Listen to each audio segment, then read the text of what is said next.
sense. My home space definitely inspires my writing because I just love to be surrounded by beautiful things. I love writing in my home. I mainly write in my home, mainly like in my room, or I'll go in my bathroom and I'll write. But that first week of January, for some reason, I had a hit of creativity and I wrote like 6 songs. Wow. And it's so fun because okay, I love R&B, but I also love pop music. And I love that R&B pop music too, like Justin Bieber, Ariana Grande. And I just recently started writing like R&B pop vibes. And I wrote like 6 songs, and then I got sick as fuck and I had the flu and I was down for like a week. And I just haven't picked back up on that, but I did get a chance to write 6 songs so far this year. You got that energy out. Yeah. I've always loved music, but my mom is a singer and a songwriter. She would take us to her studio sessions, and she used to model too, so she'd take us to her photo shoots. And I didn't realize that I was getting inspired by it until now, looking back. I'm like, yeah, she definitely shaped my desire to want to be a singer too and to want to write songs too. For some reason, I gravitated towards poetry. I used to write poetry nonstop. I would go to the open mics, get inspired by them. And then one time I was with one of my friends and he had inspired me. He was a rapper. He's like, you know, you have such beautiful penmanship when it comes to poetry. Have you ever tried writing a song? Maybe you should go to YouTube, look up some beats. And I did. I took a poem and I was like, let me see if I can turn this poem into a song. And I did. And I'm like, oh, this is what I love. Like, I love music so much.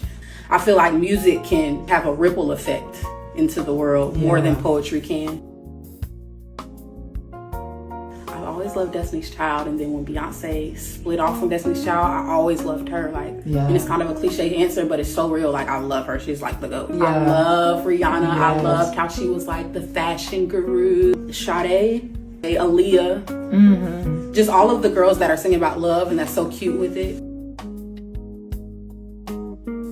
Poetic Therapy was curated and inspired by, dedicated to my star. So I have an angel baby. I had her on June 30th. I was 7 months pregnant and I found out that her heart stopped beating. And I was just like struck by grief. I've never felt grief like this. I'm like, oh wow, this is what people feel like when they lose someone. I had traveled with my boyfriend at the time, her dad. When I went to Tennessee, I had specifically looked up like an open mic place where I could do my poetry and music. And I was so inspired to start my own event finally. And I found a lot of times that when I went out into the poetic spaces, they only wanted me to do my poetry.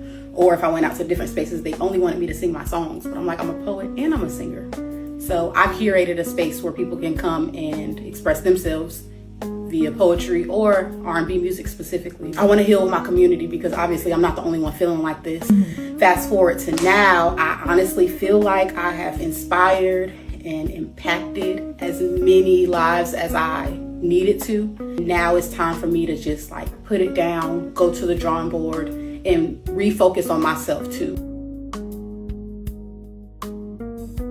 This song actually was written in 2019. I feel like if I would have released it then, it just wouldn't have hit the same. Like, my vocals are better, my delivery is better, the team that I'm working with production side is just better. So I'm just so excited. I wanted to put it out when I wrote it 2019, but I wasn't ready and I didn't know that until like now looking back. What inspires me is just like me manifesting my perfect guy. Not the perfect person, but just like my perfect guy that would be perfect for me. Okay, so this song you guys can find on Chanel's YouTube. You can find it on all streaming platforms. So if you just type in my name, Kyaivah, and search H2O, you can find it on those places.